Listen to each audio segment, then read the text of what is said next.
Thank you. Welcome to tonight's referendum implementation public meeting. My name is Meredith Joya, and I am the Communications Manager for the Village of Skokie. To my left on the stage are Village Manager John Lockerbie, Jason Geisinger, and Scott Euler, attorneys from the law firm Klein, Thorpe, and Jenkins, and mapping expert Peter Clemson. These gentlemen, along with several Skokie staff members, make up the team tasked with implementing the three citizen-initiated referendums that were passed during last November's election. Tonight, they will be presenting a draft implementation plan and 3 draft district maps, sharing the process through which they arrived at these versions, and explaining the reasoning behind their decision. Then they want to hear from you. This is your community, and you know it best. The insights and input that you share will continue to be considered as the draft map and implementation plans are finalized. Now, before we begin the presentation, I'd like to thank everyone who shared their input both during and after our last meeting on August 14th.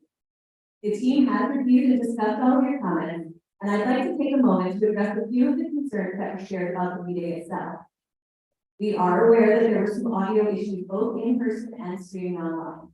We have been working with the library in the interim, and we've made some changes to our technical setup that we hope will improve tonight's experience for everyone. We also have someone on the premises who is monitoring the live stream and will let us know if there are any problems. The library has also provided individual hearing devices, which are available in the back of the auditorium for those of you who may need them. A recording of tonight's event will again be available on the Village's YouTube channel, which features closed captioning subtitles in over 50 different languages. In addition, all text on the Village's web pages can be translated by using the Google Translator Select Language tool housed at the bottom right-hand corner of the browser window. Please share this information with friends and neighbors who may find it helpful. And finally, we would like to thank the Skokie Public Library for allowing us to use this beautiful auditorium tonight. During the meeting, when we open the floor to comments, we just ask that you limit your comments to no more than 3 minutes. We will give notice when you have 1 minute and when you have 30 seconds remaining. Thank you again for being here this evening. And without further ado, let me turn it over to Manager Lockerbie.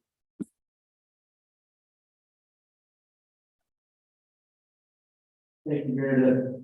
Good evening. I'm John Lockerbie, the manager. It's a pleasure to be here with you this evening. If you want to walk through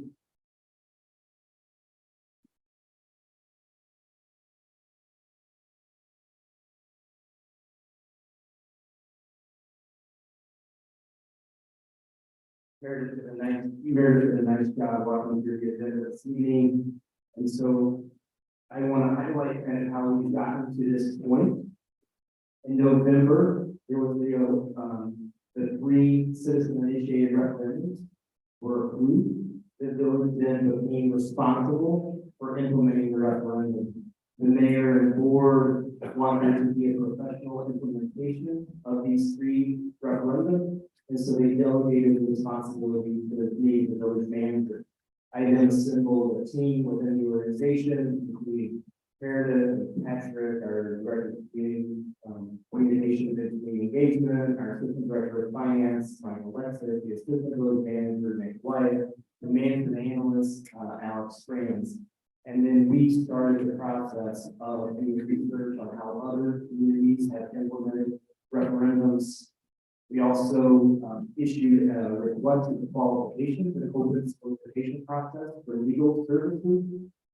We spent time meeting with the different teams that were interested and had a background, and ended up selecting Klein, Thorpe, and Jenkins, 2 of the attorneys that are with us this evening. We also included Peter Credicos on the team. He is a mapping expert that has done extensive mapping within Cook County.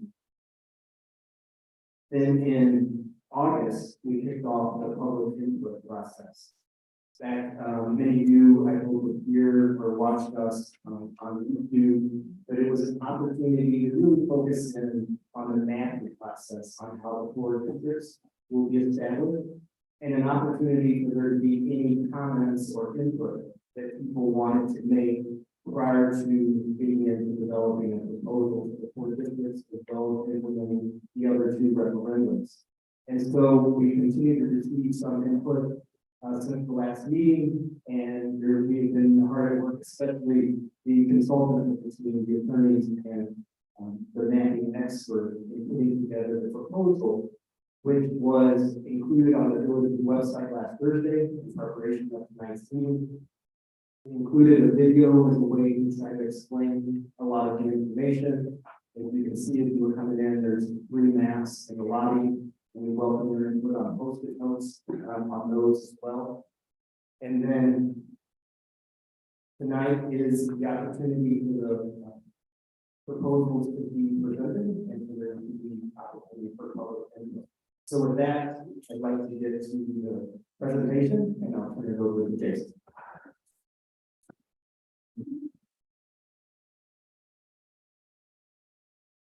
All right, thank you very much, John. And again, my name is Jason Geisinger. Thank you everyone for having me here this evening to talk through the implementation of these 3 referendum questions.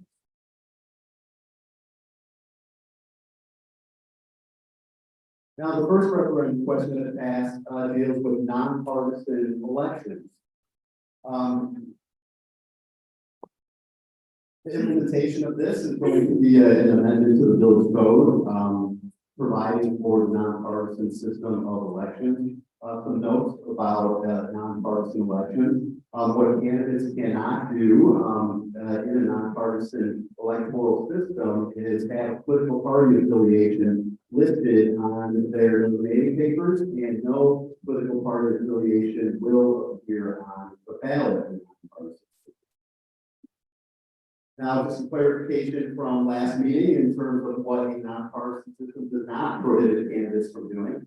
And that is, candidates are not prohibited from coordinating their campaigns with one another, fundraising together, coordinating on their platforms, or accepting the support of political parties. So just because it's a nonpartisan system doesn't mean those things are prohibited.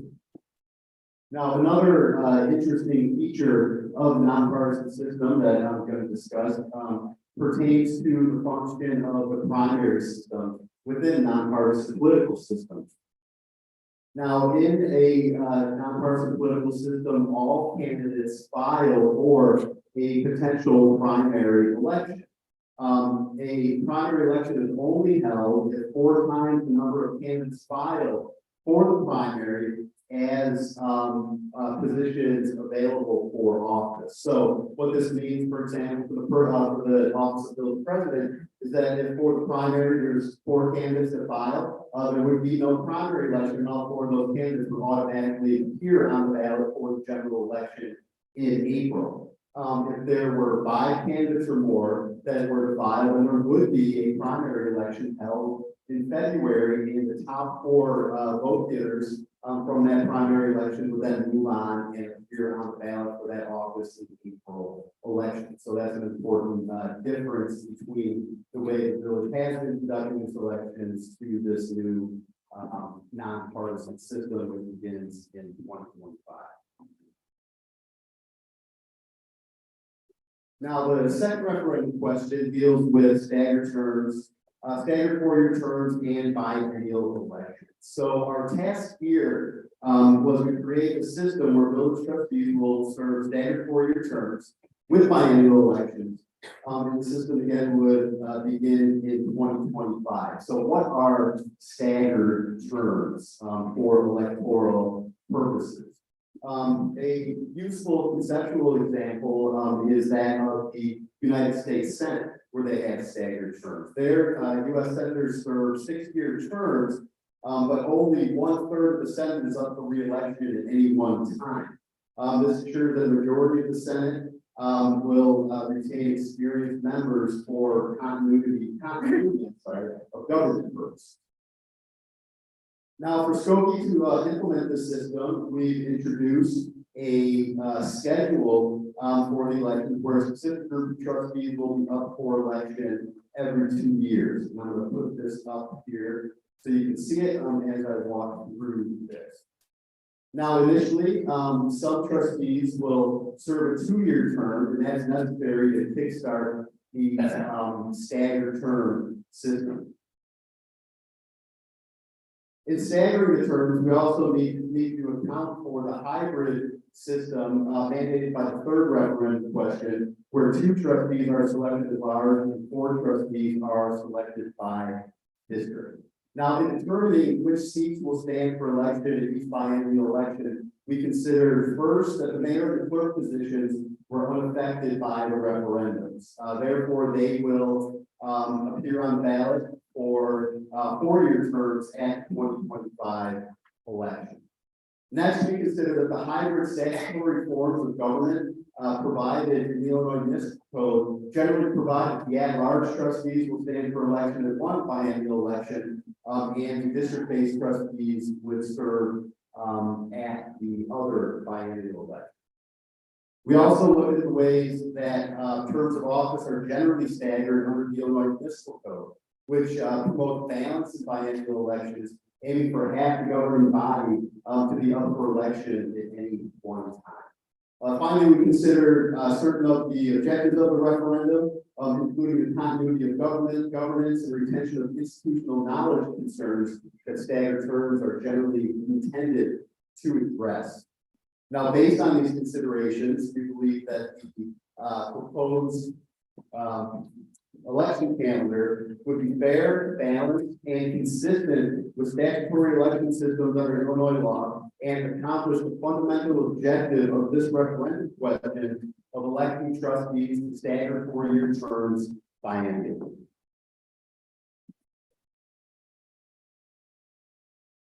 And finally, we have the hybrid system that requires us to prepare and create 4 separate trustee districts. And to talk in detail about that, I'm going to turn the microphone over to my colleague here.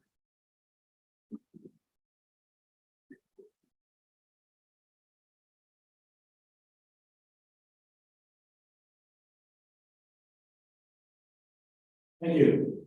Good evening, everybody.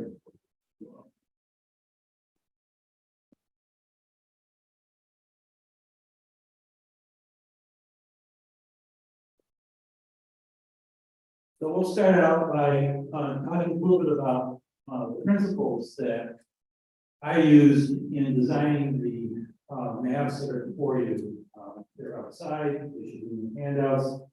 But let me first sort of explain how I approach this. Every time I work on a map, it's important to get a sort of conceptual framework, because that's the basic thing that you can judge whether something works or not, whether you're addressing comprehensively multiple issues at the same time. It's not a matter of solving one problem, another problem. It's really a matter of solving multiple problems collectively. But I'll go through it one by one so that you have an appreciation of how we approach it. The first principle, constitutionally, statutorily, is the principle of one person, one vote. The district must be within an acceptable deviation from the ideal. Now, the ideal is 16,956 people. That's 4 divided into the population of Skokie, which means plus or minus 5% gives you a range of plus or minus 848 people. So the maximum size district that we will draw to is 17,804. The smallest size population district, the smallest district is 16,108. Obviously, we'd like to keep it even narrower, but that is the maximum allowable based on court precedent and statutory and constitutional interpretation. Second, they have to be compact and contiguous. A compact district is justified. Contiguous is simple, by the way. Contiguous is it's a line that does not get separated and comes in on itself. And donut holes in outline. Compact district is justified.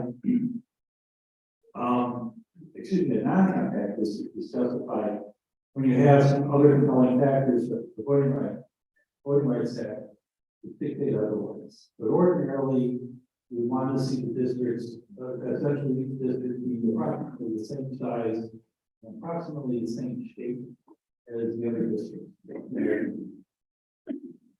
The third principle that we use here in scope is focus on the center of the scope as an area of shared identity. In other words, Skokie, well, in practice, a lot of services, a lot of operations here in Skokie are actually distributed on a quadrant basis. They all come together approximately somewhere in the center of the village. For instance, your building control districts are essentially quadrant based, the garbage collection is quadrant based. And it made sense that we try to mimic what is part of the pattern of why here in Skokie with building districts are designed.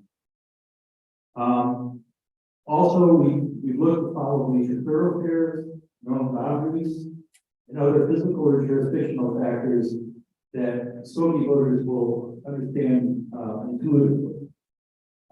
So no alleys, we're not going down the golf course, and take a look at pretty cold or anything of that sort. It is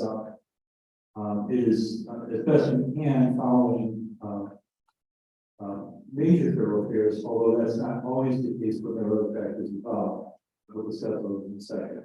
But there are no boundaries in every instance where we do that. In addition, we look to the community's interests.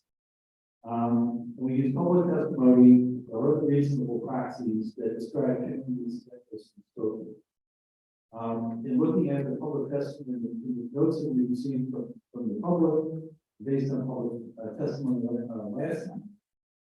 The only time there was an enunciated, there was the district that was pointed to was around Devonshire Park. And the community around there, although we did not get precise boundaries there. We looked at other things that could serve as proxies. One thing that struck me as a proxy are the school districts. Skokie has 5 districts that are wholly, well, 4 districts that are wholly contained within Skokie, and 2 other districts that do overlap outside. In all 3 versions, we keep the Skokie portions of districts 72, 73, and 73 and a half intact, as well as the Skokie portion of 65 and 7. In addition, the 68 is largely intact in all 3 maps, except for a portion south of Dexter. And 68, unfortunately, would have been divided in any event because it was too large to serve as a single trustee district. 69 sits pretty much in the center of the map and is divided in one version 2 times and another version 2 times. In addition, we considered the possibilities of maps that were served as stripes, either going across or vertically. And one of the things that spoke against that and turned out to be a principle that we wanted to observe was that it's a question as to whether the person or family living in one end of the district would feel any connection with the person at the other end. So in other words, you live along the East Expressway on one side and the district runs all the way over to McCormick, what's the relationship between the two? And it seemed to me that it was difficult to be able to articulate what that connection would look like. So, and we looked at it from the vertical tract perspective, it was the same issue. So that again spoke to the idea of quadrants. We wanted to avoid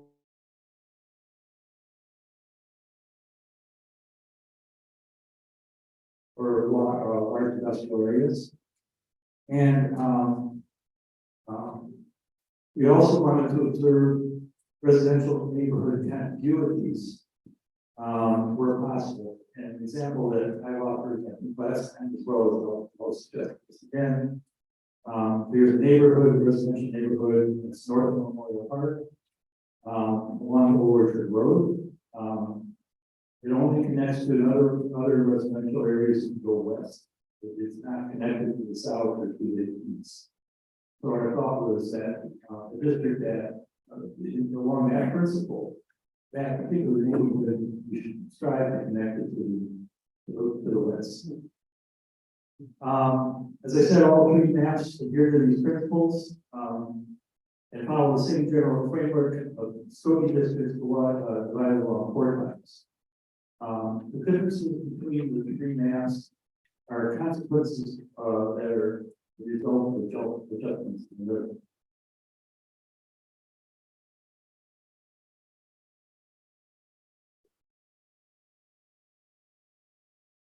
So these are the three maps again. They're individually up front, and then you have an individual grayscale version of this in your handouts. So I'll go through the three piece by piece and give you some observations. The orchard map. And by the way, we decided to give them names as opposed to numbers and letters, so as to not suggest a hierarchy. The names are arbitrary other than that. Orchard is the most equal in population. The deviation in this district, the largest district is 0.6% high, and the smallest district is 1.5% below the ideal. So the spread between the lowest and high district is 361 people. There are several distinguishing characteristics of this particular map. First, Skokie Boulevard and Grosse Pointe Road, where it intersects with Skokie Boulevard, are line segments that separate District 1 and 2. So in other words, go along 1 from the very top and 2, where when they come together, we follow that line. The only boundary between the only streets divided the two of them is Grosse Pointe Road and Skokie Boulevard. Very simple division, very easy to understand for voters in that area. Second, it does preserve the large multi-family neighborhood, northern Maine, and consolidates into one district. And I'm going to try to point that out.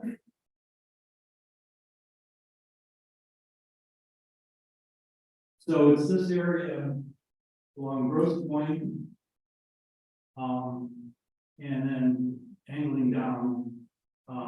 So it's this apartment complex area that is older apartment buildings, and it's kept within one district.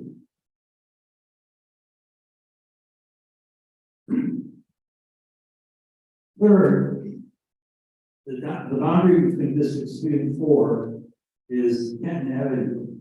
Kenton is the western boundary of District 73 and 72, and a half that's south of Oakland. And we extend that line to Main Street to again keep things simple for the voter. Finally, the neighborhood south of Dexter and west of Lockwood to Lincoln, where it intersects with Maine, is a somewhat distinct area, especially since people use Lockwood as an important north-south road. We connect that particular neighborhood to the south. It also was as you'll see in the other two versions for that particular carve-out, that rectangular carve-out doesn't exist. It's the best way to balance the populations between 1 and 4. And to keep the entire map within the one person, one vote principle.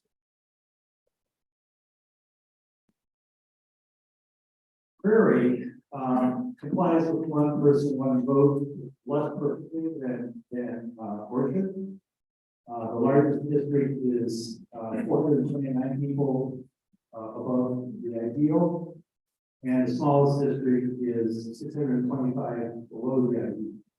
So the percent differentiation differences are 2.5% on the high side, 3.7% on the low side. One of the prominent features is that of the three, between the three is that it's the only map where all four districts touch that point. And that's at the intersection of Dexter and Skokie Boulevard. So it takes the idea of something being centered to its perfection on that. The other big difference is the triangular area that is primarily multifamily. It's founded by Nile Center, Dexter, and Skokie Boulevard. It's north of Maine. That is now in District 4 compared to the previous map. And the Lockwood Dexter neighborhood is in 1. So that rectangular area is 1. And it's balanced out in terms of population by the triangular area that I described. So it does less in terms of keeping that area of apartments, older apartment primarily that I described earlier. It does divide it into two. But it allows that Lockwood neighborhood to remain connected to the areas to the east. And finally, Marsh. To my eye, this actually appears to be the most compact, although when you look at the map data on it, it's really not much different than the others in terms of compactness. It just is more squared off, frankly. From a one person, one vote standpoint, it's the least compliant to that, although it is within the appropriate margins that we're allowed to work with. Where it deviates is that the largest district is 469 people too high, or 2.8% high. The smallest district, which is 1, and 1 is the same, whether it's in Prairie or Marsh, that's the same deviation. In this case, that triangular area is joined with District 3, which I would say that one main benefit of that is that both sides of Skokie Boulevard in that area are in the same district. If you remember, there's a row of houses that back up to the golf course. It's on the east side of Skokie Boulevard. That puts them in a district that is contiguous to the west, and takes in the residential area to the west. The other main difference is that we stop following 10 where the district 73.5 boundary veers east. And we follow that boundary over to Costa. Costa is a larger thoroughfare, obviously, than 10. So it tends to support the idea of larger thoroughfares in terms of how we design them. So those are the three proposed maps. I'm going to back up to the slide that shows them all, case for references on it. I think I turn this over to Scott. Is that right? Here. Here.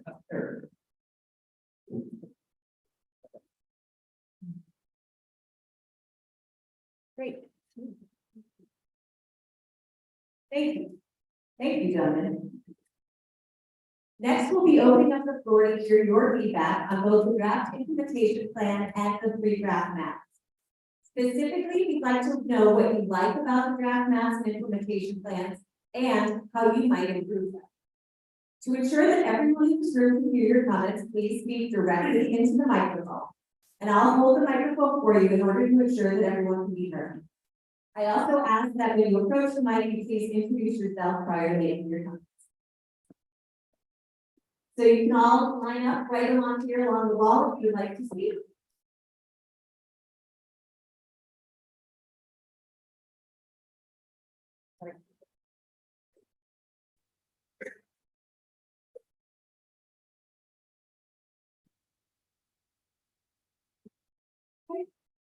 Hi, my name is Kimberly Moga.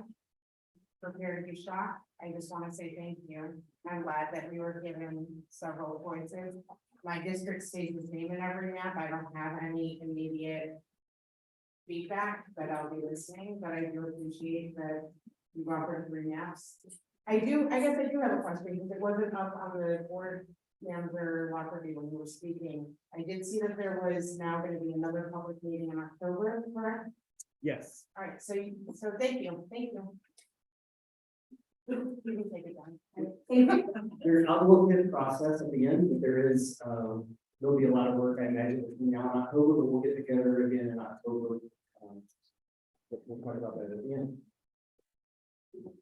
Hi, my name is Lisa, and I'm speaking tonight on behalf of the Skokie Alliance for Electoral Reform, the nonpartisan grassroots ballot initiative committee that crafted and circulated these referendums.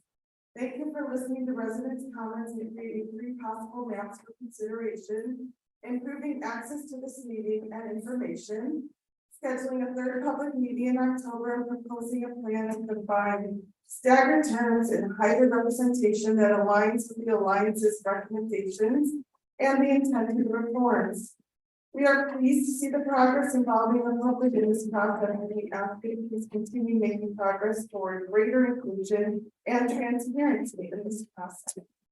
To that end, we ask that you please engage in a broad public education campaign to ensure Skokie voters and potential candidates fully understand the new electoral system. Specifically, we suggest disseminating clear information about the referendums for voters in various formats, languages, and locations, such as at public meetings, in person and remotely, in the village's print and electronic news, on the village's website, etc. You could create another video similar to the one you created for the mapping process, with answers to frequently asked questions about the referendums. You could create a guide for potential candidates to the new process for filing. And we ask you to please utilize the expertise of the Alliance in the public education effort. The members of the Alliance crafted these referendums and had conversations with over 4,000 Skokie residents. We know the questions asked very well and have their succinct answers, and we are eager to work with the village to spread the word about these upcoming changes. It's very important to the healthy functioning of our democracy that voters understand our system and that we clear up any misunderstandings. Finally, we request that you publicly post online all the written public comments you have received about the electoral referendums. As public comments, they should be accessible by the public for transparency and inclusion. It will open up this process and increase trust if the public can see each other's comments and see how public comments were integrated into the proposed maps and implementation plan. Thank you for listening to and integrating the public's comments thus far. We hope to see continued progress, opening up this implementation process to greater transparency and community participation. And we look forward to working together to educate residents on the new electoral system.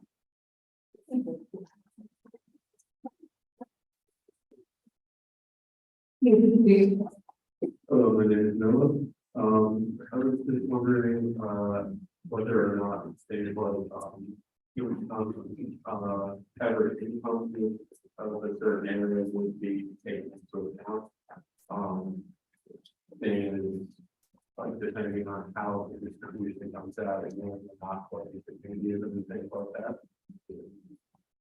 So we did not, in designing the maps, look at income specifically, but we did look at sort of the consequences of the maps. And one of the things that we noted is when you look at the income distribution data are by block groups, so they don't precisely fit the boundaries that we're talking about here. But there are 2 areas that stand out as relatively lower income areas. And they both concentrate in districts 1 and in 4. But the areas sort of point out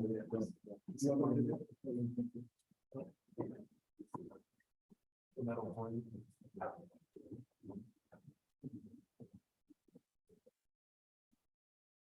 So I'll just use the one we have here, because it's the same. So it's largely in this area here, and then down in this area. And frankly, they simply don't connect.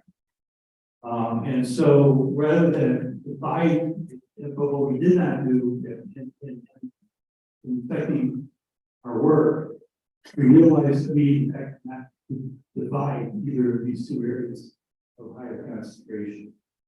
So to the extent that your point is respected, in our analysis, we believe we did. But it wasn't that we grouped them in the first instance.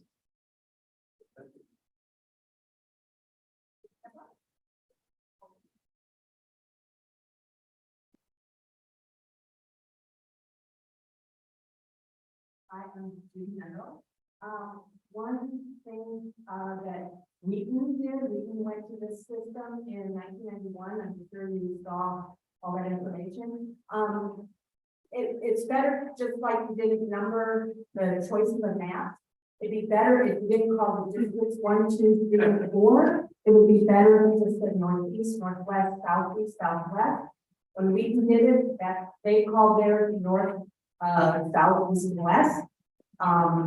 That's my comment, because one sounds like more important, even though they're all equal. And the other one, I think it's really important, the education that's going to happen. There is a reason that we had a referendum for nonpartisan, which hasn't been mentioned yet, and it's that established parties in Illinois, it's an Illinois thing, not Skokie, they get to file first. And so what that means is they're higher on the ballot, which is an advantage. So by going to nonpartisan, everyone is equal. It's an equal playing field. Everyone has the same 5 days. Everyone has the same chance to be top of the ballot. And I think that should be also in the education going forward.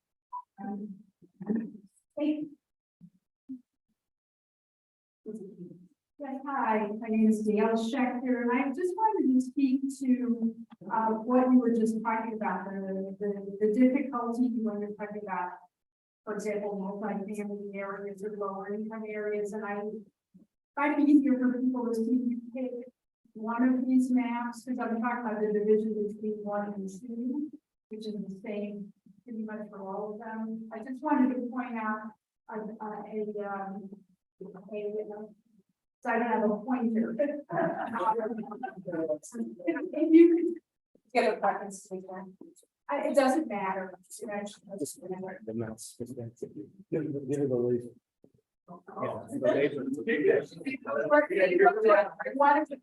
Notice one of the maps on. Just go to one of the maps on the PowerPoint. Go to one of the maps on the PowerPoint. There you go.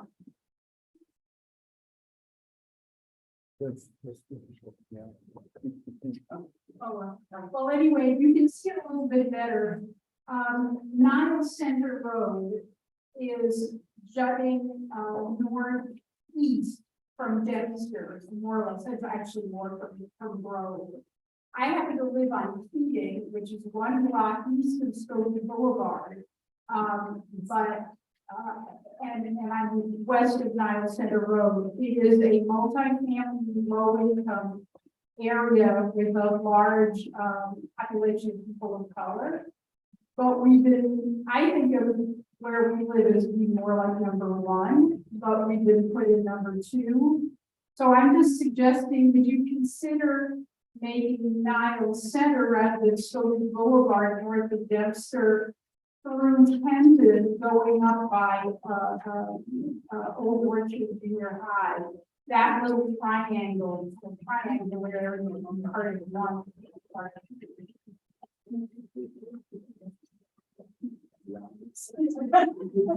And I just want to thank everybody also. I want to join everybody. Thank you.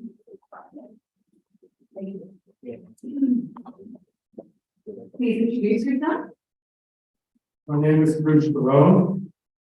I've been a Skokie resident since 1986. I'm going to say the questions regarding 2 areas. One is commerce, and number 2 is the future. My main job in Skokie has been to mow my lawn, shovel snow. I had no commercial interest in Skokie. But if I did, I'd be potentially concerned about the woods. The distance, even though there was elected, made she parity between the districts. In terms of numbers, in terms of demographics, it's huge disparity from the commercial perspective. Perhaps we could see that the one vote, a person, principle, commercial interests have been ignored. But, point out that they have been ignored. So my question is, have you received any feedback from the commercial interests about the proposed tax? Number two, it's really a question, is there any, view to the future, referendum that has been passed that establish these boards? It's inevitable that over time, there will be substantial changes in numbers, the demographics between the boards. So what allowance has been made for remapping in the future?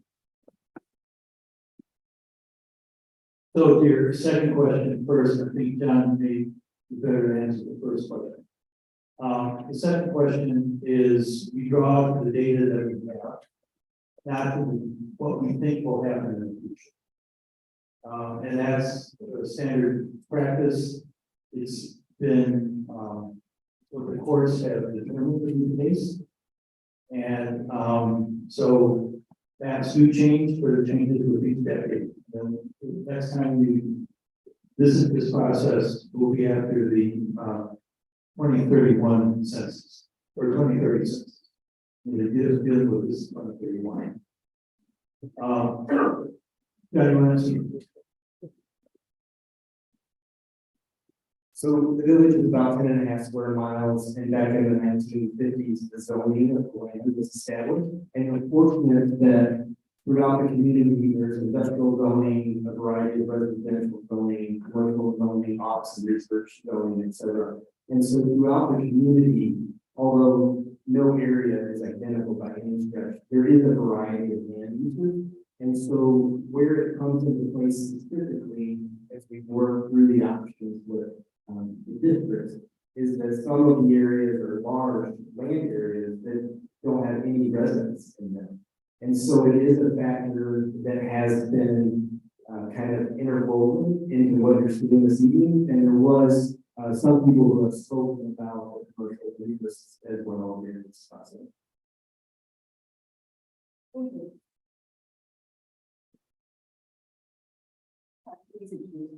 I'm very committed on these, I've worked in this for more than 30 years. My question is really around, not even for now, but on the statement from page 1 of the agenda. The non-partisan elections system does not consider this for the coordinating the community fundraising platforms for the opportunity of social activities. The question that I have is, how does this not illustrate the law, or rather the referendum that was passed? It seems to me that the goal is to eliminate the participation of political parties, and by allowing them to contribute to individual candidates, you're eliminating that goal.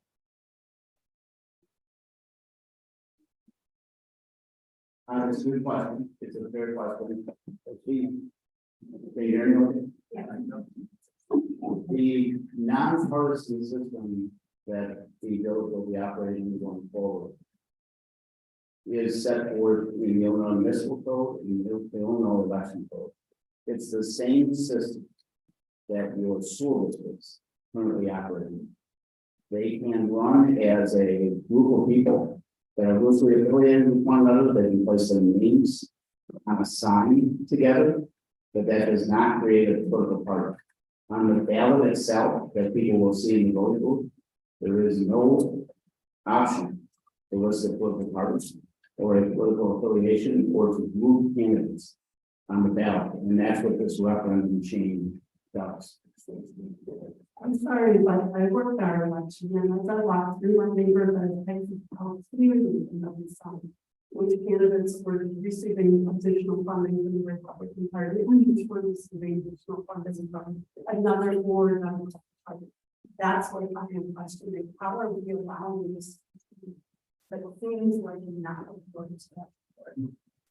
Right, so, and that agreeing or disagreeing with the principle that applies to you. But without getting into, too much depth. Under the First Amendment allows for candidates to associate themselves with one another. And what, I don't disagree with candidates getting together and agreeing to the fact. I disagree with the funding of people and parties outside of Skokie trying to influence the elections. sure, and the referendum questions that have been asked here do not change any of those practices. All of those practices are lawful for a political party, a candidate, a political action committee that contribute to whichever candidate they choose. It's a First Amendment right. And I'm not saying I agree with or disagree with, but the referendum do not change those basic principles. The First Amendment protects those the ability to associate with one another and to support any candidate or group that you choose to support in any particular election. The ballot will not allow anyone to be listed as a political party.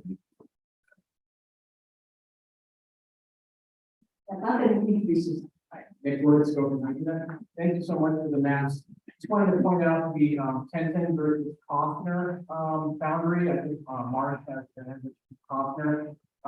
You didn't mention it, but it seems like some principals might have Kaufner to thoroughfare school district boundaries. So just found it interesting that one had Kaufner and the other one extends 1010 north of Oakland, creating kind of a new boundary there. So we heard, sorry, Kenton versus Kaufner, as the boundary extending north of Oakland. So as you can see in March, we stick to Kaufner as the boundary between districts 3 and 4, being the school district boundary and a bigger thoroughfare. Just wanted to point that out. Yeah, and I appreciate that. These choices between districts are largely in part driven by the populations. So for instance, if I put that Lockwood rectangle north, okay, District 4 becomes too small. So I have to compensate for that, and District 1 becomes too large. So I have to compensate for that. And so in the current map, we adjusted for that by moving the triangle, by creating a triangle. Okay, so a lot of this becomes a matter of if you push on one side, you have to, it's like a balloon, you push on one side, something else pops up on the other. And you are dealing with a fixed spot.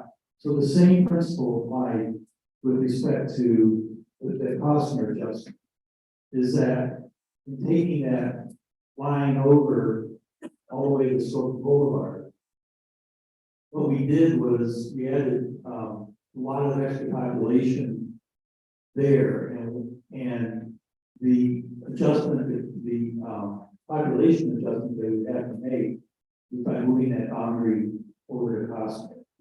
So that's largely the basis of some of these changes. So as we look to make any further adjustments based on the public testimony,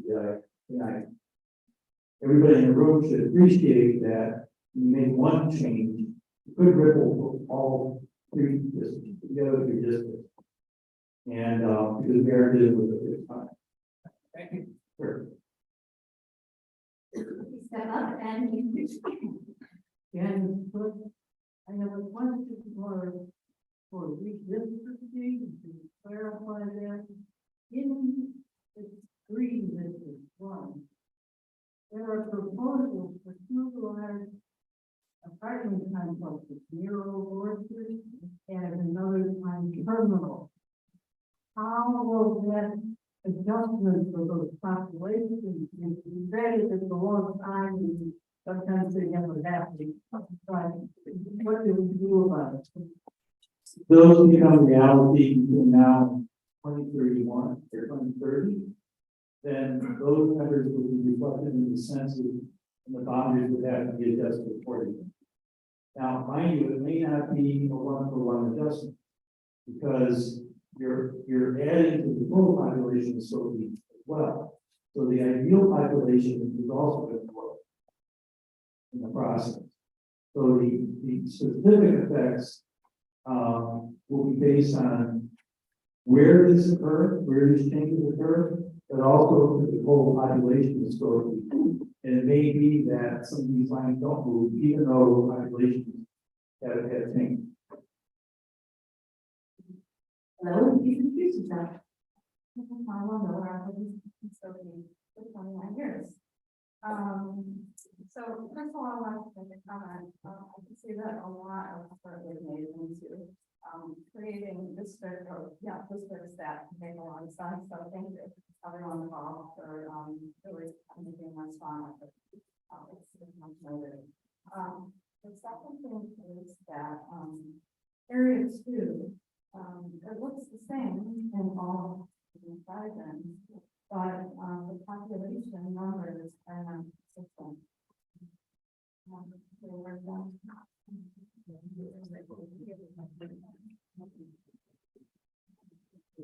There's an error in the table? All right, we'll have to fix it. Sorry about that. It's not an error in the table. Well, no, district 2 doesn't change. So the numbers in district 2 should be the same across the board.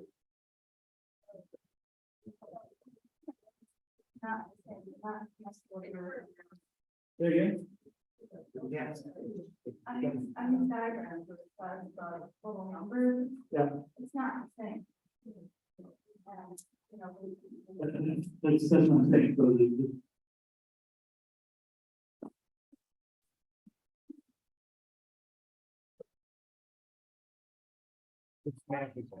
District 2, the total population numbers are the same across all three maps.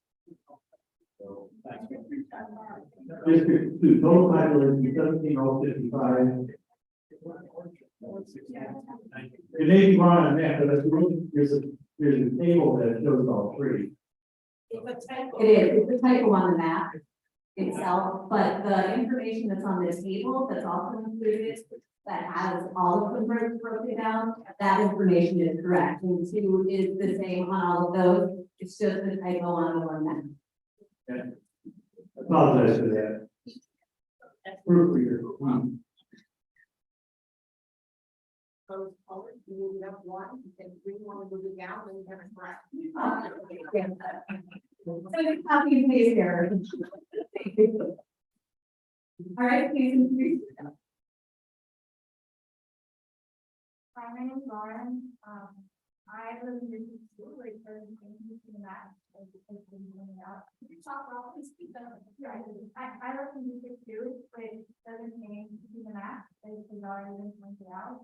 I would say that the orchard map looks like it's, or as you also pointed out, is the closest to the population between the different districts. But then if you go deeper at the demographics in the different districts, or in a different map, it seems like the number of white people doesn't change much between the different maps. But the numbers of minorities changes a lot, and given what's going on in Alabama districting, I would be wondering if there's not any about the amount of representation of people and how this is. So in the first meeting, we did show a map showing the distribution of populations for Black population, white population, the Asian population, the Latinos as a separate group. So white, Black, and Asian are non-Hispanic. So we pulled the Latino numbers out of those. The Latinos check this, the second check, if you're doing the census. The way that the population is distributed in Skokie is such that there aren't strong, distinct neighborhoods dividing the three racial groups and Latinos. That the areas where we have the highest concentration of white people and the Black population and Asian population and Latino population are all pretty much in the same area. So if you're trying to draw a map that is that attempts to, and by the way, in Illinois, the two protected minorities are Latino and Black. And so my first test on this, is typically we see if there's a way in which these two protected populations can be, where a district can be drawn, where they can have an opportunity to choose a candidate of their choice. And frankly, there's no good way to do that. So the populations are they're very integrated. And so that is fact. Now, there is, as you pointed out, District 2 has a larger population than others. That's the nature of that district, but it isn't to the point where you're denying any of the other groups the opportunity to elect candidates.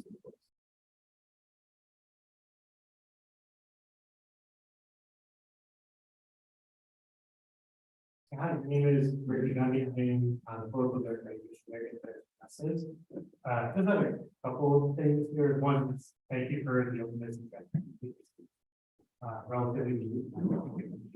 Appreciate that. And I just wanted to state for the record that I'm sure you guys have done, you want to support that is in line with the federal work. I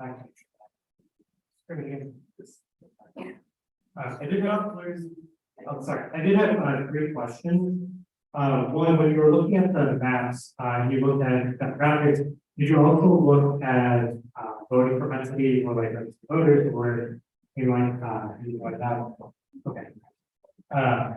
And then 2 other things. One is, when I was looking at the population, population maps, it seemed like there was a higher concentration of Asians and other minorities around the intersection between Dempsey and Skokie, but then the lines kind of run right through that. So when we're talking about keeping communities together, would that not separate or break up that community then? Oh, and then I can do it. Sorry, my last question is when we're voting feedback, are we allowed to also submit our own maps or ideas? Sure, I love seeing those maps. And again, I invited people to come forward with, there's a community of interest that we've not understood. We need boundaries for that. We need to understand what that looks like in terms of the neighborhood. I can't presuppose that the community of interest exists independent of the community coming forward and saying something. I'm not in that position to do that, and I frankly think it would be a matter of hubris to do that. So I have to defer to people who spoke on that matter. I'll take a look at that in a second. Let me see where that stands. My memory is that there's a lot of different groups in that same area, and so it's hard to peel out one or the other. The other is. I have a concern about the general use of Asian, because there are distinct populations within Asian, and they tend to get lumped together, and it doesn't reflect the reality of how various communities exist and regard each other. So Asian has always been somewhat problematic. Not because because of the definition of that. And how that's now there's been some tests for the census to get at that more deeply. And I know that in the county map, we started using other factors like language, spoken and home and so forth as a way of distinguishing between Asian populations and also with the Eastern population. But that's too much detail for a map like Skokie. Because people are so familiar with the year.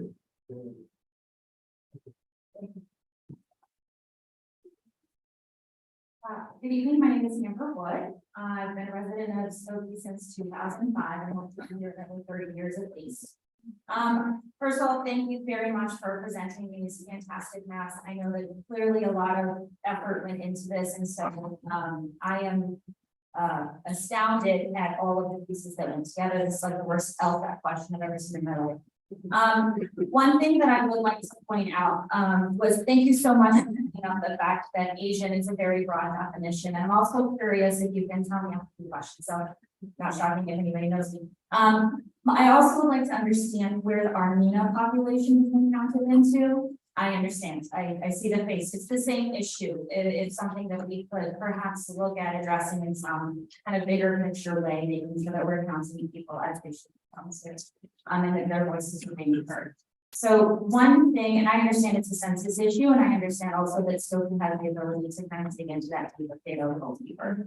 So another thing I'd like to point out is life north of Dempster and life south of Dempster are two very different lives. I have lived both north of Dempster and south of Dempster, and according to 2 out of those 3 maps, I would be in the same district.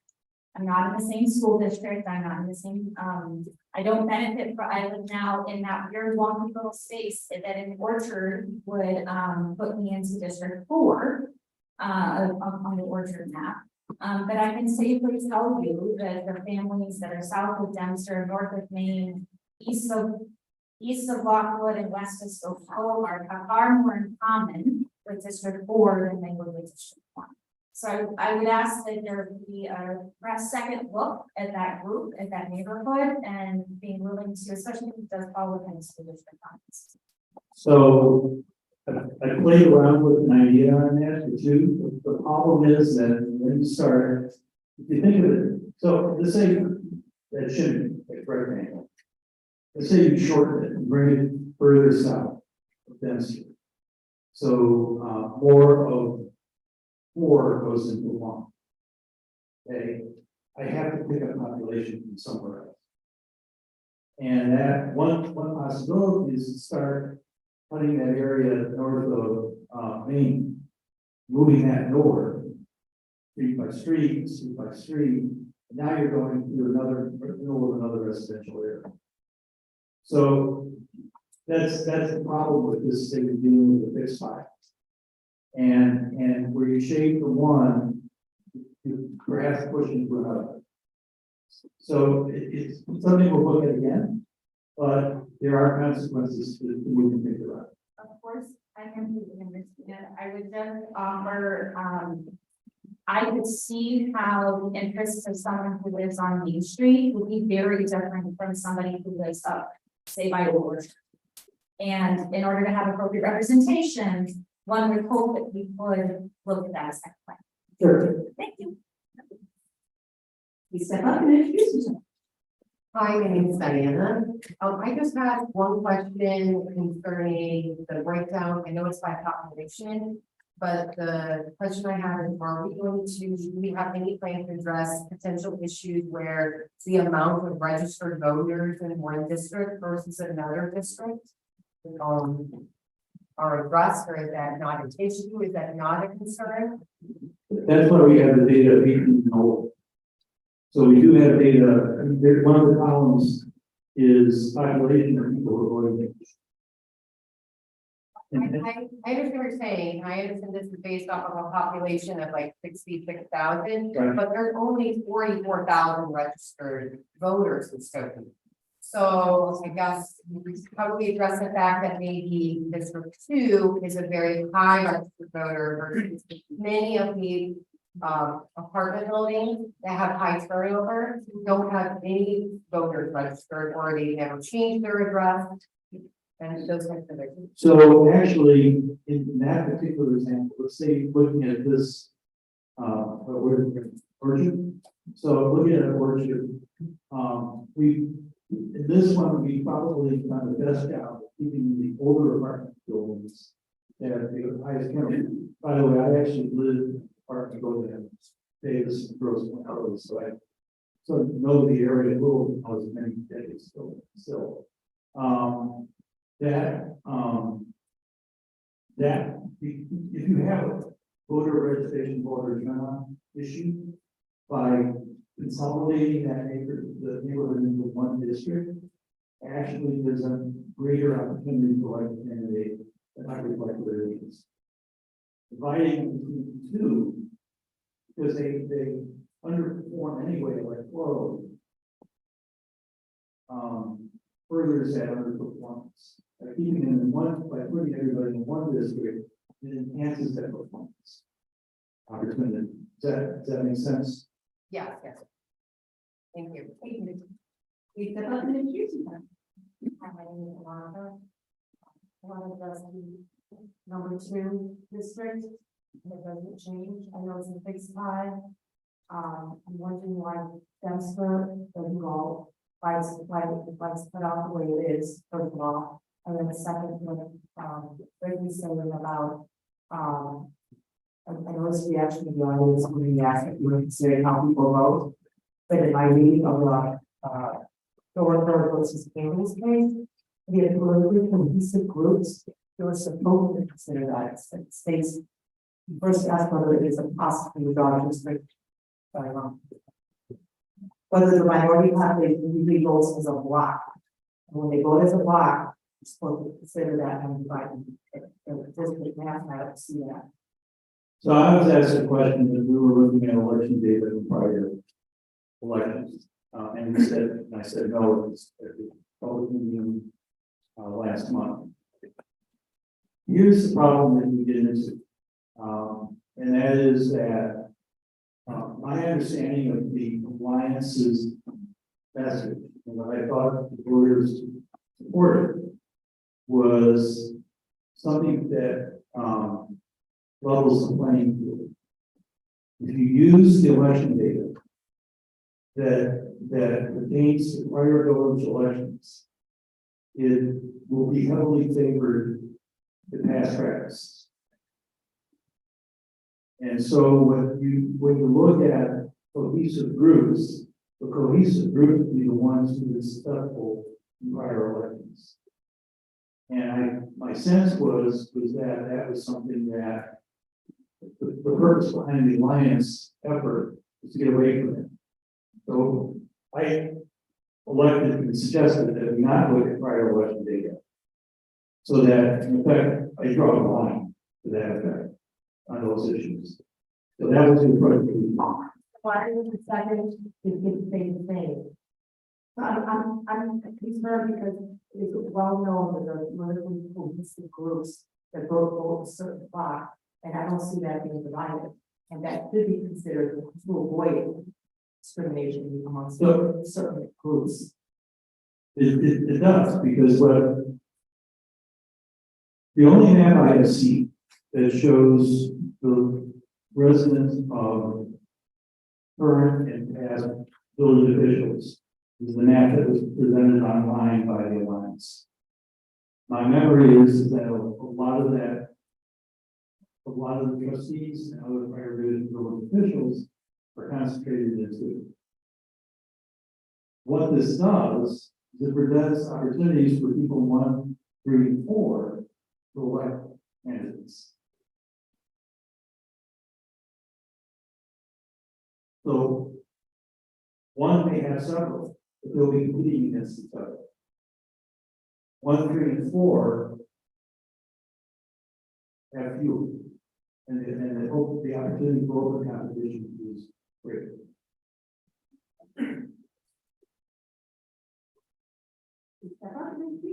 Thank you. Robert Klein, born and raised here in Skokie.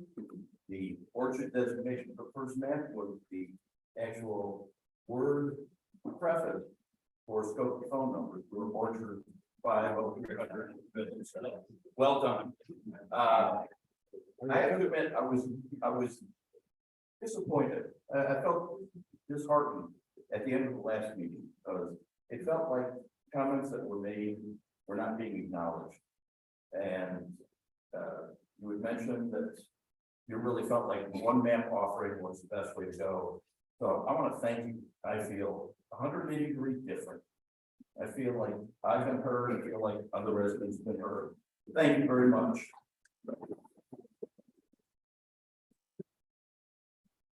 I'm also optimistic to hear that these three aren't necessarily set in stone fixed, that you are willing to and encourage the comment to come from communities of interest. And that means that it's up to us, as residents of Skokie, to honor that request. If we want communities of interest to be supported, now is our time to make sure that everything gets here. And I feel like there's I feel very optimistic that it's going to be considered. And again, I thank you. And then the last thing was, there was the comment questioning about, well, how can you let political parties or political interests support candidates in our new electoral system? And I believe that's also an opportunity for us as residents, where we can no longer depend just on a party designation to decide what we think about a candidate. We can, for a candidate that's raising money and getting money from political interest, we can go to that candidate's information and find out who's supporting that candidate. So it really does mean, we are operating the best outcomes of those referendums, where it's putting us, it is not on us to do our work, do our research, and really find out about candidates, where the support's coming from, and decide how we want to be represented in our community. Thank you.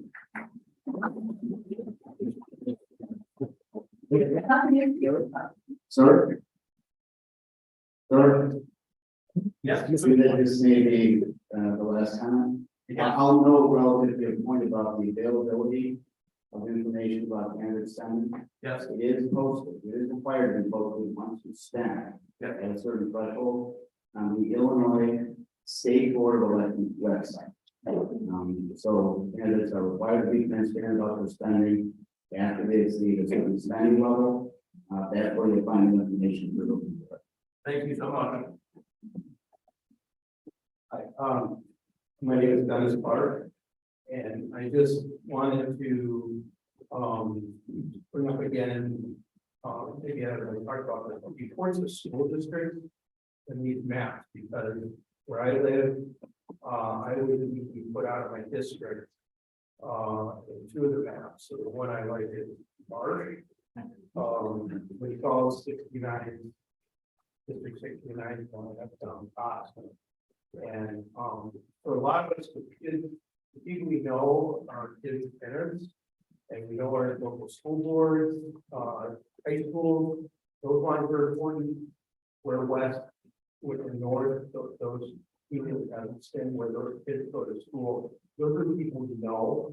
And so I would really encourage that we try to maintain continuity with existing school district.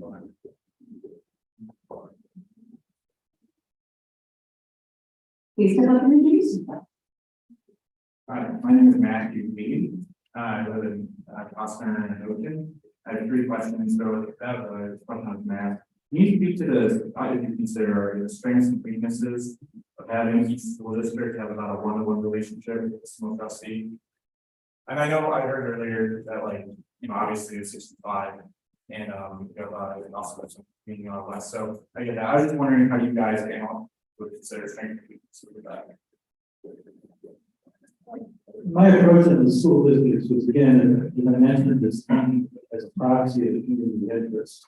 And I was thinking of school districts as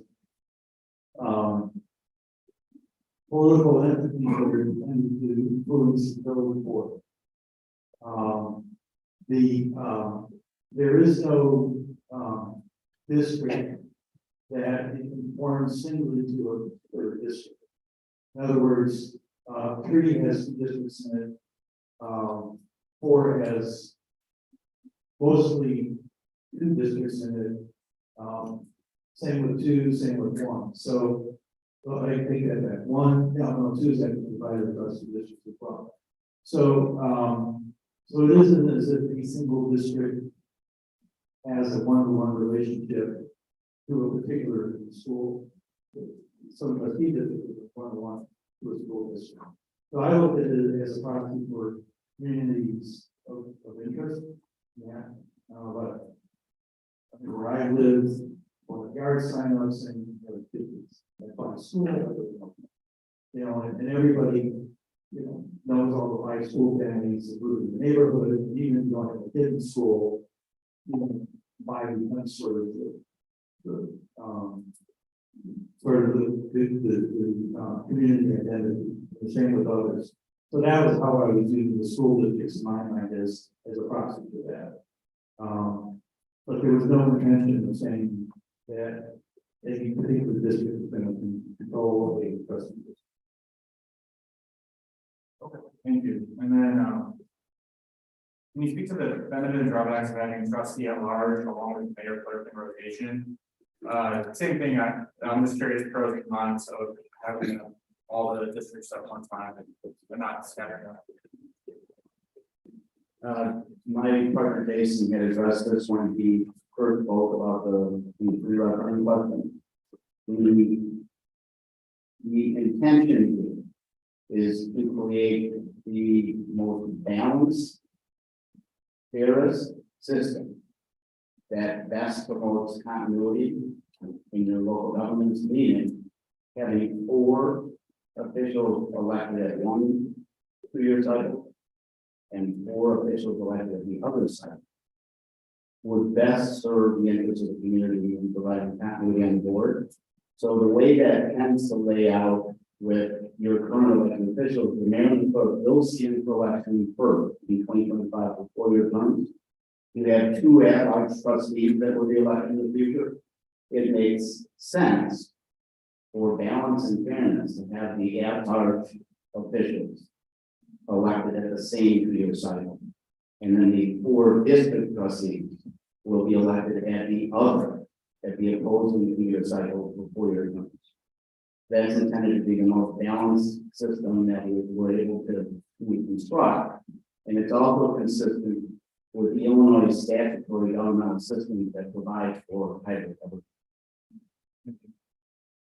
Yeah, thank you. I saw the references, but it's a couple other pages. So thanks for the last one. And then finally, it seemed like these are kind of related. Can you talk about like the implementations? You mentioned that we're going to be cross precincts. So like some precincts may have different voting ballots for different voters, right? Can you talk about like just the implementation of that? That's difficult to do, expensive?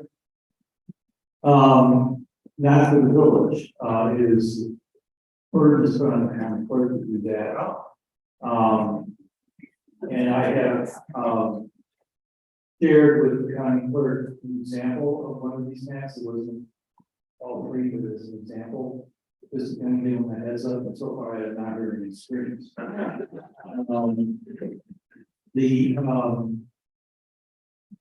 job will be to figure it out. They won't redraw the precinct line. I mean, there was, I did toy with the idea of drawing exclusively on these precinct boundaries, but then we were really going down side streets, and it becomes really convoluted for a voter. So the easiest path for the county clerk would probably be the least preferred on the part of the president's Skokie. We decided to the precincts by themselves. So you'll have precincts where they'll say, you know, they'll ask you for your address and say, okay, you're in this district, and they'll do that out. And the next person will have a different address, same precinct, they'll get a different ballot. And they'll just have a little bit. Is there like historical precedent for that too? So it's not, we're not doing something completely unique about that, right? No, this, I mean, they're actually school, like, when I looked at the school map, the school boundary map, and I compared it to the precinct map, there are split precincts in Skokie. Where at the school elections, you announce where you live, you'll get $1 in the same precinct. Thank you. And then the last one just has to do with the determining the voting order. Someone brought this up at the beginning of the Q&A. Can you speak to what is the exact determination for the candidate order? Is it randomized? It is randomized to the extent that you set your alarm clock appropriately. The first candidate in line to file their nominating petitions at the appropriate date and time, or candidates elected will be placed first on the ballot in order. There has to be some principle, some organization principle, that is one of the principles. And the last candidates filed are listed last on the ballot. If more than one candidate is in line when the nominating convention period opens for filing, there is a random selection process, a drawing, to determine who will go through second, third, etc. Okay. Just a comment on that. It'd be great if the village makes sure to make that abundantly clear to anyone considering, so that we do not have a weird situation where so happens a certain cohort manages to slide in together. So just, I recommend that the village make sure to really make it hard for someone that does that line. All right, so I'll let you take this one with you too. For those of you that are obviously interested in your elected process, we appreciate you being here this evening. You can share this with any of your friends that share your interests. The Illinois State Board of Elections and the county, for that matter, create election booklets, procedural booklets that are very, very easy to understand and index. They provide this information, this filing information, in very basic form, that's easy to understand, that also notes this timing process. So if anyone wants to access that information, it is currently on the Illinois State Board of Education or the Illinois State Board of Elections website. It can be printed out, you can access it if needed, and share it with anyone who wants. All of these requirements and procedures are set forth in very user-friendly fashion in those books. I'd like to introduce you then. Hi, I'm Carrie Bothan, I'm a Skokie resident. I did also want to thank you all for hearing the public comments and really working to make this process a better dialogue. I feel like we have a better dialogue going tonight. And thank you to all these Skokie residents showing up on rainy Monday nights, one after another. I really love to see this civic community growing here in Skokie. It's beautiful. So a question on this, all of the three maps, as far as I can see, I've held up the school district maps next to it. It looks like District 68 and 69 are all split across 3 different districts each. Is there no way to have each school district split across no more than 2? Because I do think it's a really important organizing principle. There are major differences in funding for the different school districts, largely because of different development in different school districts. And so there are lots of conversations among parents saying we need a trustee who hears us when we say we need development, say along Main Street, because our schools are hurting because of it. And I can see that being really important for school districts to not be split among 3 different district trustees. It's hard to organize that way. Yeah, so we'll take another look at it. I'll tell you where things get really messy. It's at golf course. It sits right in the middle. Yeah. And trying to draw around it, through it, or drawing through it. I did consider that possibility. You notice the school boundaries actually, the black lines are the school lines. And the school boundaries actually do go through the golf course. The problem is the data don't conform to the boundaries. There is a block that is centered in the census block that is centered in the golf course. And it looks like it's lost. The nozzle comes out, and there's no way to describe that. And so I had to treat that golf course as a single thing. That starts to just create all sorts of other problems trying to draw around. And that's where some of those divisions come from. Now, I'm happy to take a look at it again. And maybe there's a way of getting it down to 2 things. Go to the first man. The orchard does divide it. I think we're able to what's it?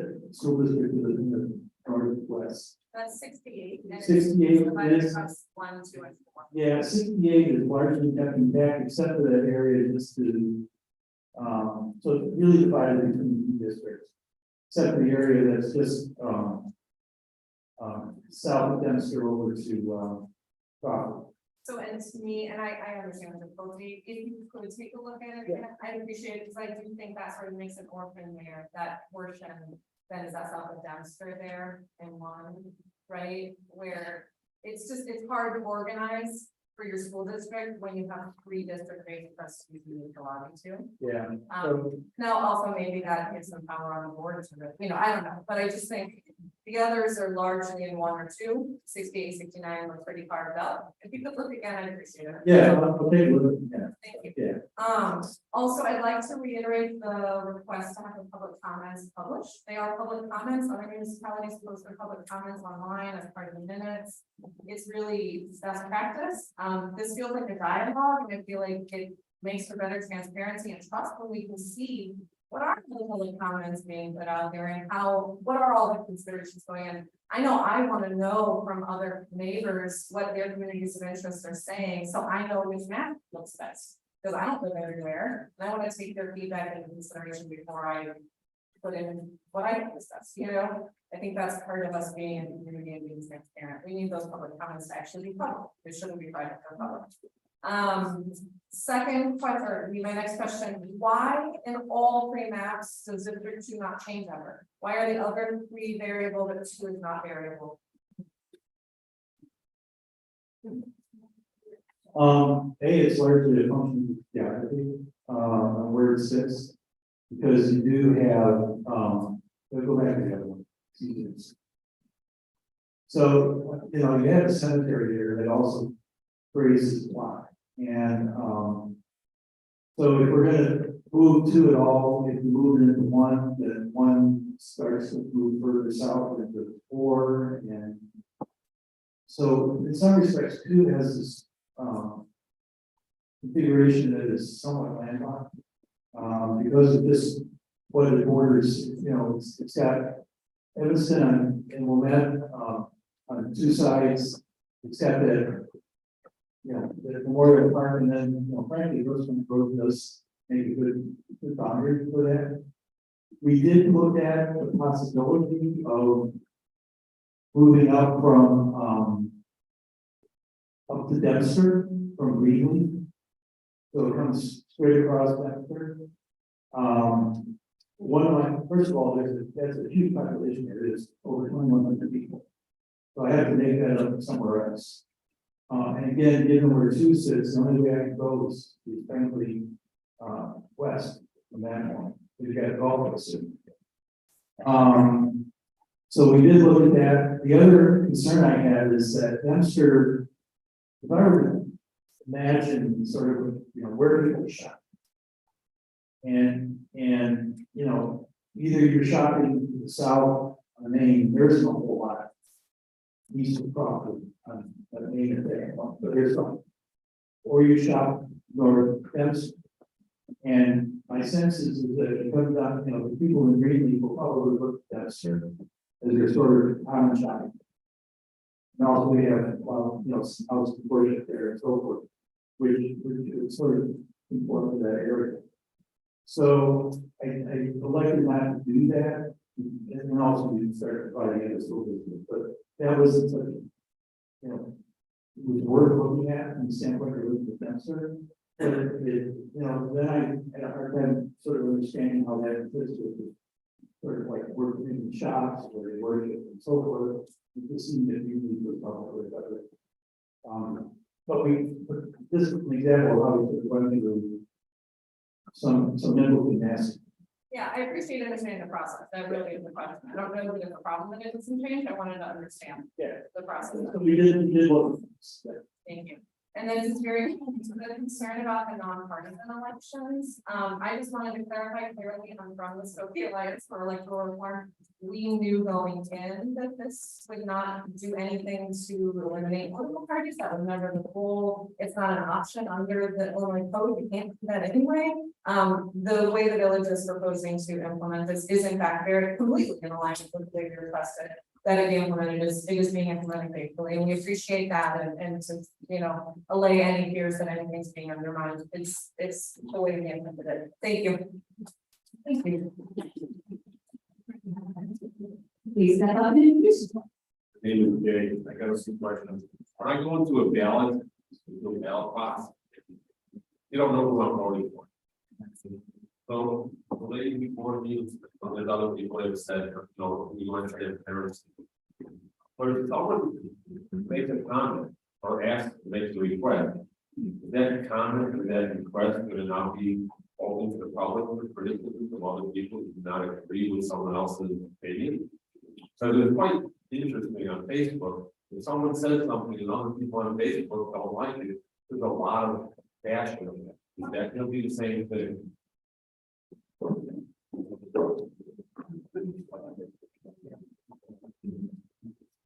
There's a number of ways for people to contribute their input to this process.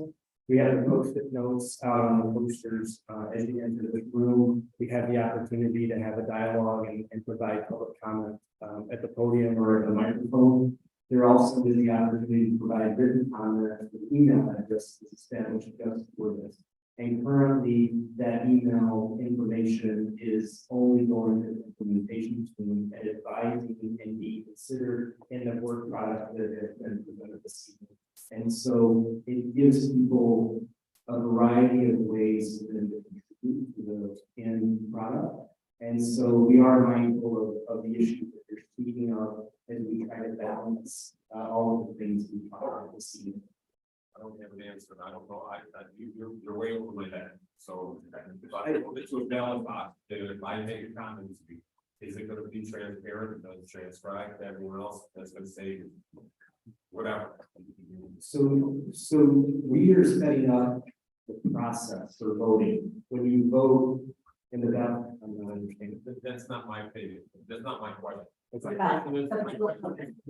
People are saying, hey, we want to get transparency. And I'm saying, there might be someone out there that doesn't want their name involved. And they say, hey, I would like this, or this is my suggestions or my recommendation. Very open, but it's being put to you. So are there going to be 66,000 people that are going to see this person from district number 1 saying, well, this is something? I mean, it's just a general question. So I mean, the intent is for the written comments from individuals that are not provided in public to remain information from the person through the process. Not made public. Are the names going to be on those comments? Published? At this time, there is no intent to publish the public comments. So there will not be a name associated with the public comments that are written or not public. you want people to give you input, but you don't want them to be criticized by other people that might not agree with their viewpoints. And I want to make sure that's clear. I mean, some people might agree, might disagree or so, but I want people that are kind, that normally never come and speak to you, to be able to say something. I think everything is fine. It's me and everything. Whatever comes up and everything, but I want people to be able to make their comments and not criticized by others that might not agree with their viewpoint. That's all I'm asking. I appreciate the comment, and your concerns are being addressed in that there are 3 different ways that people can contribute to the process. They can do a posted note out in the lobby, they can stand at the microphone, or they can provide written comment, and all of those have some are private, some are.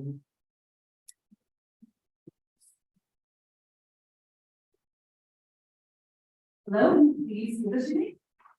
My name is Alan, Alan Cobb, and I'm a lifelong Skokie resident. I live in the same house my whole life. On the border of 1 and 4. And my question is, I also have a concern. I think Skokie is a very unique place. And I would like that in the election, that the results of the election is exactly what the people want, and not, outside groups who are trying to influence the election, or they may portray certain candidates in a certain way. And I just wanted to know what you mentioned that it's public, who is once there's a certain threshold passed, but the spending is public. I wanted to know if you could give me some details. What website do I go to? I want to be able to, look at the candidate, know exactly where the money that the candidates have received, where that's coming from. And can you speak to like the details of how I can find which organizations support which candidate and how they're getting their money? And what's the threshold that you mentioned? You also mentioned that there would be spending as opposed to receiving. I was thinking, how do I know which candidate is receiving money as opposed to the money that's spending? If they follow the requirements of Illinois election law, they have to show you the vote. If they receive money, if they loan themselves money, make expenditures, all of that counts for a threshold amount that requires the candidate to disclose that information by forming a political committee with the Illinois State Board of Elections. Each one of those political committees is a public committee. The documentation related to the selection committee, the forms from to all of those candidates have to file with the Illinois State Board of Elections to be in compliance with the election law. And their information is posted and publicly available on the Illinois State Board of Elections website. It's under, and after the heading is political committees, right? And the threshold for receiving money, spending money, it all counts for a threshold of $5,000. Once we reach that threshold, we're required to file an informational report with the Illinois State Board of Elections, and then on an ongoing basis report your expenditures, continuing expenditures to the Illinois State Board of Elections. I also want to say thank you very much. I really appreciate how it was very clearly explained. I want to thank you for your explanation, and it was very easy for me to understand what was going on. So I just want to thank you for that. I just wanted to follow up on the gentleman right before this one side. There's a certain amount of bravery that people have, coming to the microphone and speaking up. So I think it's insane, but there needs to be a certain level of safety that people's comments and names and information shouldn't be out there to be bullies. So, I just want to emphasize what I'm saying. So, people who write an email, they're not putting themselves out there in the same way that people write in public comments. So, it should be, safety important to people's comments. So I appreciate that it takes steps to get up and give a public comment, and that's exactly why a lot of people are more comfortable writing them. But that means we are cut out of the conversation of the written comments. I think it's perfectly reasonable to redact names, to post them anonymously, like that is perfectly fine. You don't have to identify who made the comment. If there's identifying information in the comment itself, you can redact that. If someone says I live at whatever, right? Or I'm on the school board of whatever, right? You can redact identifying information and still share the content of it. When you are accepting public comments, they are public. When you're accepting public comments, and that is informing how you draw our community maps, that you're refusing to share what input you're taking into account to draw our maps, that lacks real transparency and trust. Like, that's not okay. Public comments are public. They are FOIA-able. They are not in fact anonymous. So these need to be shared. It's a red flag when they're not being shared. Thank you.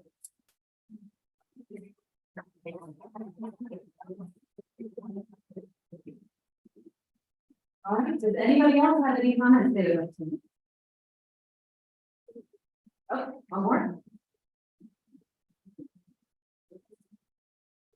Based on the answers to some of the other questions that were made, I was playing around with boundaries, and I didn't know if there's bring those to your attention. Sure, if you want, you can give them to us right now. Through the drawing, we'll be happy to share them with the implementation. It was mostly. Actually, you want to talk to me after and we can go through more. All right, anyone else have further questions or comments?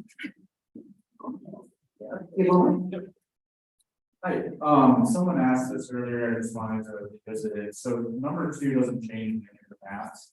I was curious, did you use that as kind of your base for determining the others, and if not, could you consider a split down Crawford? Because I know a chunk of 3, for example, is allocated to the water reclamation center, so you actually have a lot of space in 3 that needs to be filled, and you can pass some of those 3 into 4 and 1 and 2 would probably offset the difference, but you account for the school district breakdown, the continuity in residential areas.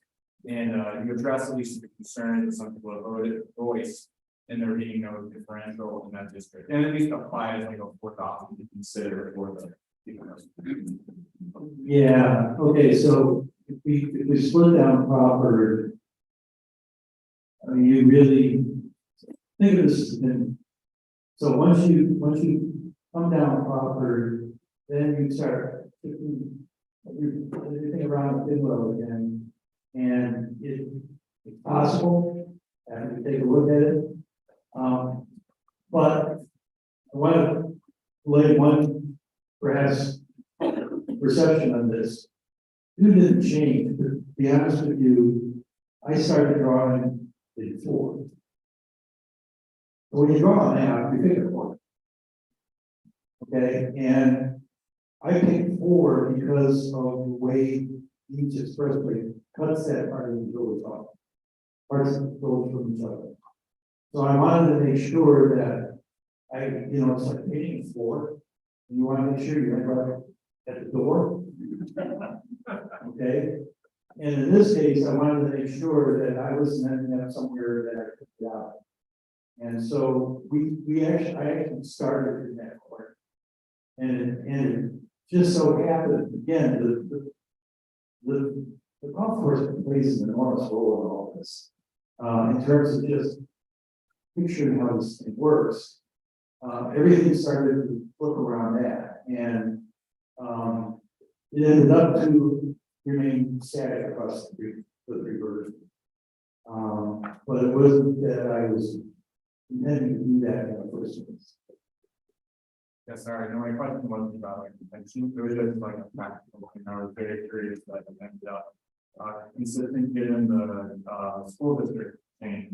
For example, all of the east side is state progress. And knowing the couple of geographic deficiencies in 3, I could see how you could take the second 365 and bring it down, and instead of having like a northwest, southwest, it's like that kind of split, you have more like north, south, east split. And that I'm just suggesting it more as like an alternative map to see if you still can you draw it to get the same population, but it'd be very different from what's shown, and it might help kind of compare the. So we did draw stripes, both vertical and horizontal. Horizontal have approaches. I mean, it just looked like it was slicing and dicing both in the way that nobody here was very. The vertical map, it was actually sort of a hybrid where I cut across essentially the 2 school districts on the bottom as one district, and then some, a little bit north, then 2 vertical stripes. To finish it up. That again just didn't make sense in terms of how Skokie functions. To be perfectly frank, I don't think people on opposite ends of the stripes, whichever direction you're speaking, would feel that they were all connected to each other. So I did look at it, but it's numbers at that point. You can draw the numbers, but it just doesn't conform to the way this goes operates. Thank you. I agree with the horizontal breakdown. The vertical one, actually, I'd be very curious to see that, because I think I definitely defer to easier and what you think is the best one. But I guess I'm suggesting that you share that, especially if you've already done it, share it there, because it'll help, me, I'm looking at it, I'm thinking of a few things. It'd be really helpful to inform why you made it here and help me to have more determination on what I would think would be better enough, but I'm just saying like, yeah, color to the I conversation. understand what you're saying, but again, go back to the frame, go back to the principles. I enunciated at the very beginning. It's not that I'm trying to solve for one and then the other and then the other. I'm trying to solve all of those together. And the quadrant approach really spoke to solving all those together. So that's the basic framework. And the vertical stripes, horizontal stripes, just didn't address the reflection of those principles in a way that sort of maximized the product. And that was the reason we didn't even share that with you all, because it just doesn't bring this builds together in a way that the principles tend to do so. Thank you so much. All right, so I will hand it back to Manager Lockerbie, who is going to go over the timeline for what happens.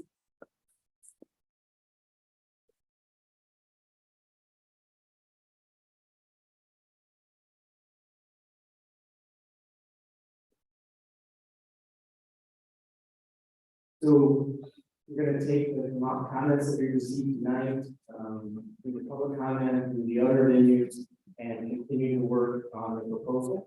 The intent is to get the proposal ready to be available on October 3rd in advance of the next public meeting, which is on Tuesday, October 7th. And so, and then, excuse me, October 10th at 7 p.m.